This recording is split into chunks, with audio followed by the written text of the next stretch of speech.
সামনে কোনো অ্যাক্সিডেন্ট হয়েছে কি না কে জানে। বাসও মনে করেন সাইডে ফাইডে নামাই দিতেছে। হ্যাঁ, যা ভাবছিলাম এই যে অ্যাক্সিডেন্ট হয়েছে সামনে, সিমেন্টের ট্রাক। আর্মি পর্যন্ত এসে পড়ছে এ অবস্থা। আসসালামু আলাইকুম, কি অবস্থা সবার? অনেকদিন পর আই এম ব্যাক, আবার চলে আসলাম আপনাদের মাঝে এনার্জি বাইকার্স চ্যানেল থেকে। জিক্সার রাইড করার মজাই একটা অন্যরকম, বিশেষ করে মানে জিক্সারের সিটিং পজিশনের লেগে, বুঝছেন। আর আপনি যদি হ্যান্ডেলটা একটু উঁচা করে নেন তাইলে তো সোনায় সোহাগা।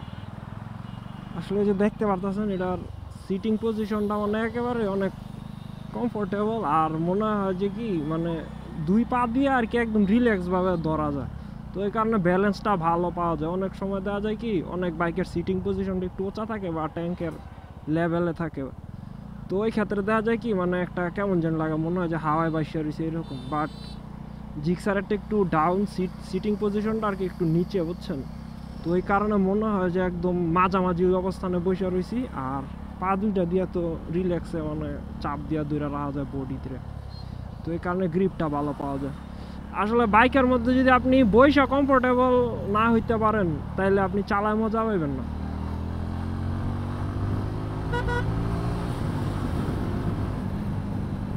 আর জিক্সারের টানও মোটামুটি খারাপ না, সিঙ্গেল রাইড করলে সবচেয়ে বেশি মজা পাইবেন। আর আমি বললা দেই আমার বাইকে কিন্তু 150 সেকশনের টায়ার লাগানো, মোটা, প্লাস আপনার জেল ঢুকানো আছে। তো পিছনের টায়ার এমনিতেই মোটা, তার উপর আবার একটু ওয়েট বেশি, তারপরেও মানে যে টান খারাপ না, ভালোই টানা যায়।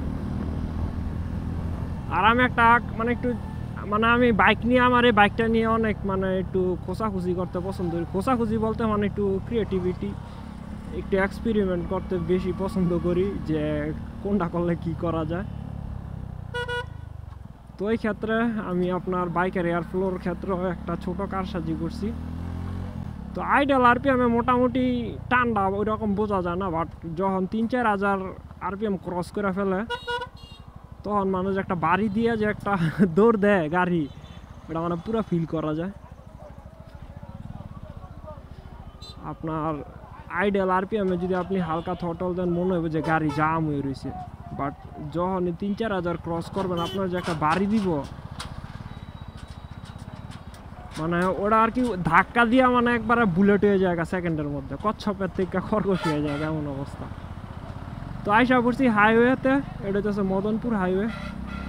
আর বাইকে তেল নাই দেখতেছেন, এই যে দেখছেন দৌড় দিব।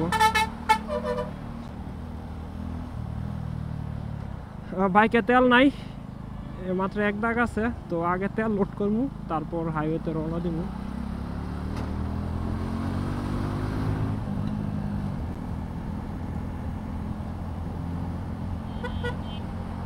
এই সমস্ত মানে যখন মানে লিঙ্ক রোডেতে হাইওয়ে তুলবেন তখন আস্তে আস্তে চাপবেন, হুট করে হাইওয়ের মাঝামাঝি মানে বড় রোডের মাঝামাঝি চলে যাবেন না।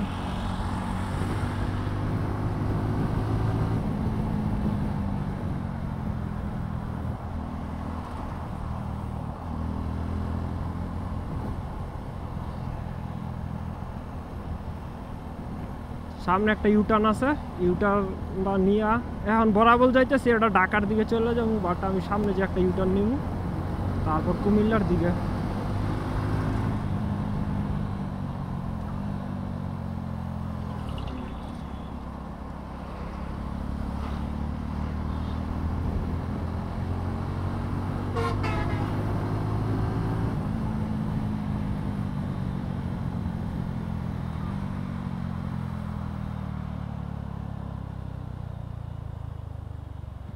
তো চলেন তেল নেই, তেল নিয়ে তারপর আপনাদের সাথে একটু হাইওয়ে রাইড এনজয় করি। আসলে টানতে মজা লাগতেছে। কালকে নতুন এয়ার ফিল্টার লাগাইছি, আর বের হওয়ার আগে মোবিলটা চেঞ্জ করলাম, প্লাস আপনার আর অন্য কিছু সার্ভিসিং করছি কালকে অলমোস্ট 7 থেকে 8 ঘন্টা বল রেসারও লাগাইছি। আসলে কালকে নিউট্রালে রয়েছে। কালকে বল রেসার লাগাইছি, তারপর আপনার সামনের যত ইলেকট্রিক যন্ত্রপাতি আছে এগুলো সব অ্যাডজাস্ট করলাম ঠিকঠাক মতো। তারপরে এয়ার ফিল্টার চেঞ্জ করলাম, আপনার মোবিলটা চেঞ্জ করলাম, ফুয়েল ফিল্টার চেঞ্জ করলাম, তারপর সামনের চাকার অ্যাডজাস্টমেন্ট ঠিক করলাম। তো এই কারণে একটু দেখা যাক পারফরমেন্স কীরকম আপডেট হয়েছে। 810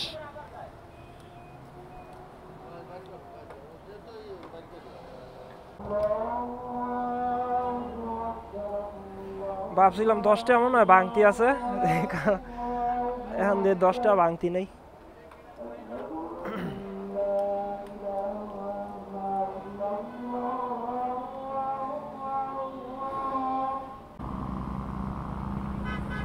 এখন আছি মোগরাপাড়া চৌরাস্তা। তো আপনারা যারা ঢাকা থেকে বা ঢাকার ওই দিক থেকে আসতে চান, আপনার এই মোগরাপাড়া আর এই মেঘনা ব্রিজটা পার হইলেই আপনি হাইওয়ের আসল মজাটা বুঝবেন। কারণ এরপর আর বাজার টাজার ওই রকম নাই, থাকলেও মানে এরকম না, এত মানে ফ্যাক্টরি বা এত যায় ঝামেলা নাই, ওগুলো সব ভিতরের দিকে। আর এখন পার হইতেছে আপনার মেঘনা সেতু। ওয়েদারটা আজকে অনেক ভালো, কারণ অনেক দিন যাবত আপনার বৃষ্টি হইতেছিল, বাট আজকে বৃষ্টি নেই। আজকে আকাশে মেঘ আছে, মানে বৃষ্টির মেঘ না, আর রোদ। তো মোটামুটি পরিবেশটা অনেক সুন্দর।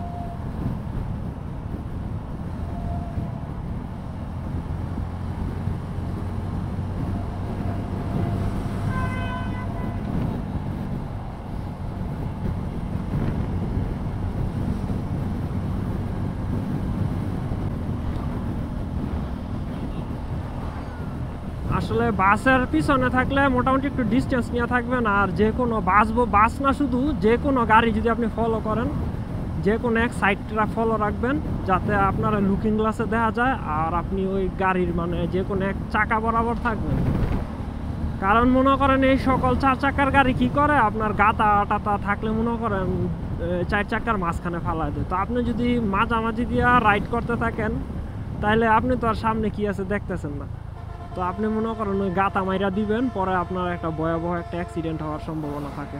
তো ওরা সবসময় চেষ্টা করে মানে মাঝখানেই রাখতে। হয়েছে যে মানুষ হেলমেট ছাড়া বাইকে হাইওয়েতে চালায় কিভাবে, মানে এই যে বাসের পিছন থেকে যে পরিমাণ ধুলা উইরে আসতেছে, মানে আমার শরীরে লাগতেছে আর মনে হইতেছে যে কেউ শুই দিয়ে খোঁচা মারতেছে, এরকম একটা কণ আপনি ফিল করতে পারবেন আপনার শরীরে। তো এগুলা মানে যারা আপনার হেলমেট ছাড়া হাইওয়েতে চালায়, মানে কিভাবে এগুলো সহ্য করে আমি জানি না। আমি তো অন্তত সহ্য করতে পারতাম না, কারণ এগুলো যদি আপনার শরীরে লাগলে, চোখ অনেক একটা সেন্সিটিভ জিনিস, বুঝছেন। তো শরীরে লাগতেছে এইটাই মনে করেন টের পাইতেছি যে কীরকম। আর যদি মনে করেন চোখে ঢোকে, তাইলে তো অবস্থা খারাপ হয়ে যাবে আরও।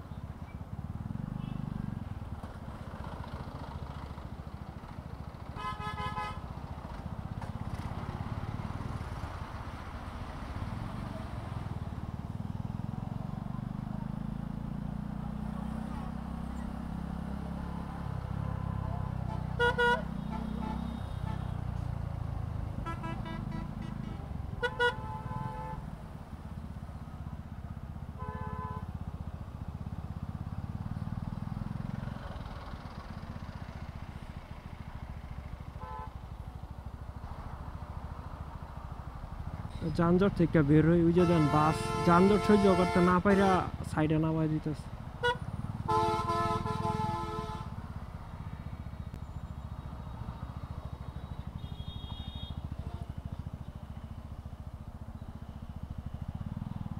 কি আর করবো, আমিও সাইড দিয়ে যাই, এই যানজটটা আর ভালো লাগে না। ও ইয়েস।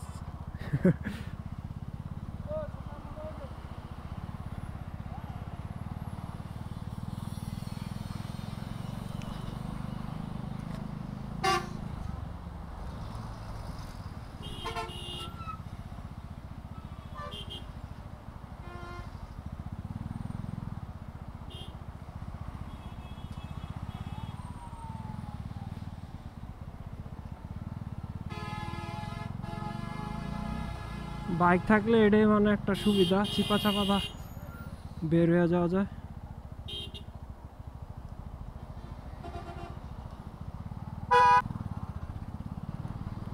মানে যানজটটা কি কারণ লাগছে বুঝতেছি না।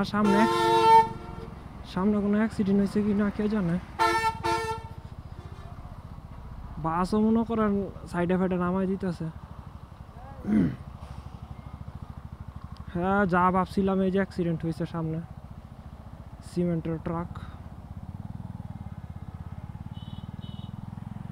আর্মি পর্যন্ত এসে পড়ছে, এ অবস্থা খারাপ রে।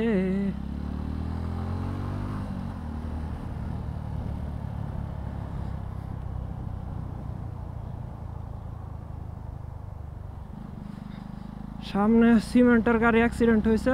তো আসলে অ্যাক্সিডেন্ট না হইলে হাইওয়েতে সচরাচর যানজট লাগে না, বিশেষ করে এই সব জায়গায়।